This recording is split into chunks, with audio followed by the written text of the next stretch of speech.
Welcome back to Linnets TV. Me, Sam Phillips, now I'm joined by Runcorn manager Brad Cooke. Brad, thanks for joining us. No problem, mate. Well, that was a bit of a whirlwind, wasn't it? I mean, we were electric in places, a little sluggish in others, but a win's a win at the end of the day. Yeah, listen, we've had a torrid week, absolute torrid week. I think like 4 of our starting 11 last week unavailable, 5 in total. Got Peter Wiley out, got Moles out, Sean Miller out,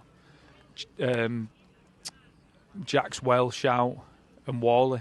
You know what I mean? So it's been a real effort, and I'm proud of the lads. I really am, because there's a lot of pressure on us this season.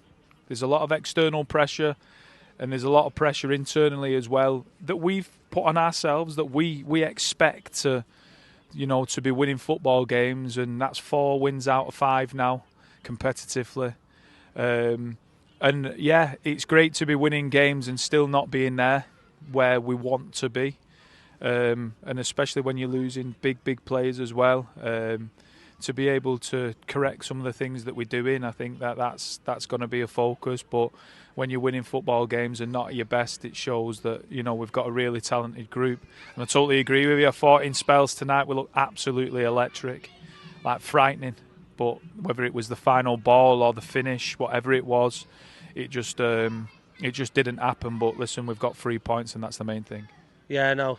League position coming into this one showed Trafford to have 0 points, but off the back of that game, they're a tough side. They were brilliant here tonight, and you must be really pleased with the mentality to get knocked just before half-time with the goal on 44 minutes and then to come out and show some real quality in the second half. In the second half, we should have equalised 4 times in the first 5 minutes or something crazy like that. But going back to your Trafford point, and this is what I'm talking about with expectations, probably grumbles at half-time, and that's absolutely fine. These finished above us last year, so let's put a bit of perspective on it. These are a good side.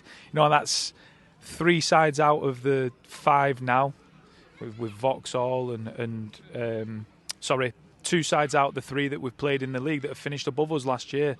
So yeah, they're a good side, well drilled, absolute excellent manager who I've got massive respect for, and they'll come and they play football and they'll cause teams problems this year. But I thought that when we turned it on at times tonight, we could have put the game to bed pretty early in the first half. We didn't.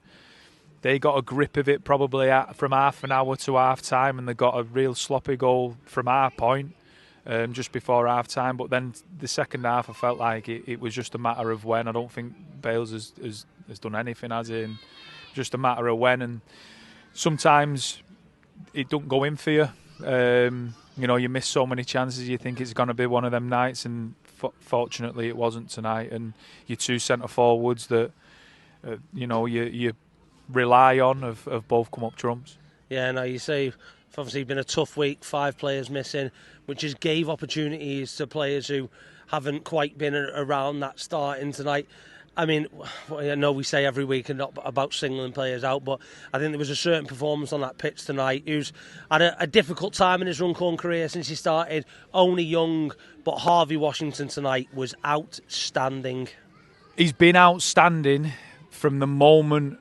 I wouldn't even say, because that's as if like I was going to say from the moment we come back into pre-season, but that's not wrong, because he was excellent the back end of last season as well. But I'm glad that you've singled him out, because we've brought in 2 centre halves that have played in the league above and are very good, and you've got Peter Wiley. I fought through pre-season and I was very vocal with it with the lads as well. If he weren't suspended the first game of the season, he'd have been first name on the team sheet. I thought he was outstanding in pre-season, in the games that he played, even more so in the training sessions. And he looks like he's grown into a proper centre half now. And that was my big gripe with him when I first come in.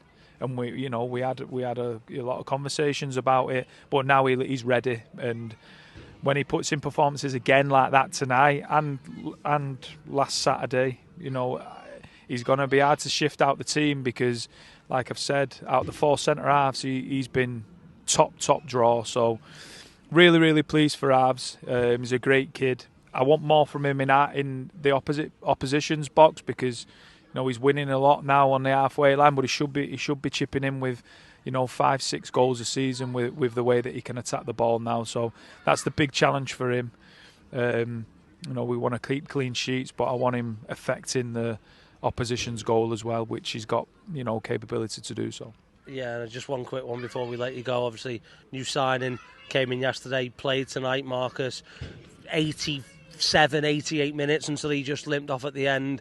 I mean, in his head, he'll probably be disappointed because he could have had 5 tonight. He could have. I've said it all along. Marcus Cassano is the best footballer at this level from 18-yard box to 18-yard box, and when he gets in, his composure lets him down a little bit, but that'll come. I know exactly what I'm getting from Marcus Cassano, and what a hell of a signing that is, by the way. You've seen tonight some of the things that he does. Yeah. It's not normal for 6'5" to have feet the way that he can move, and that's the first start that he's probably had since last season.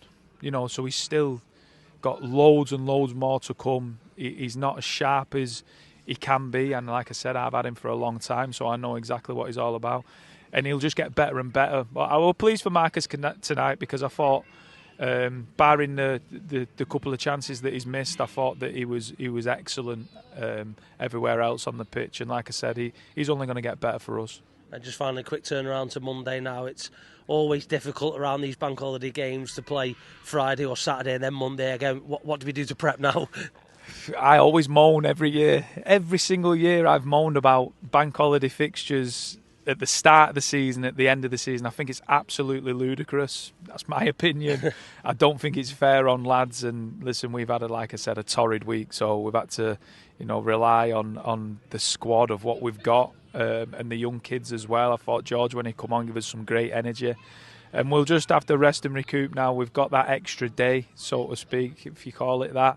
And we'll just have to assess it now. But it makes it much easier now on Monday after we've got 3 points tonight. We're well on track. That's 7 points from 3 games, 3 clean sheets out of 5. So, like I said, there's loads more to come, and we're nowhere near the finished product yet. But if we keep just chipping along nicely, we'll be all right. And Monday's another massive test for us. We just need to make sure that we turn up and do what we can do, and hopefully the result looks after itself. Brad, well done on the 3 points tonight. We'll speak to you again on Monday. Top man, thank you.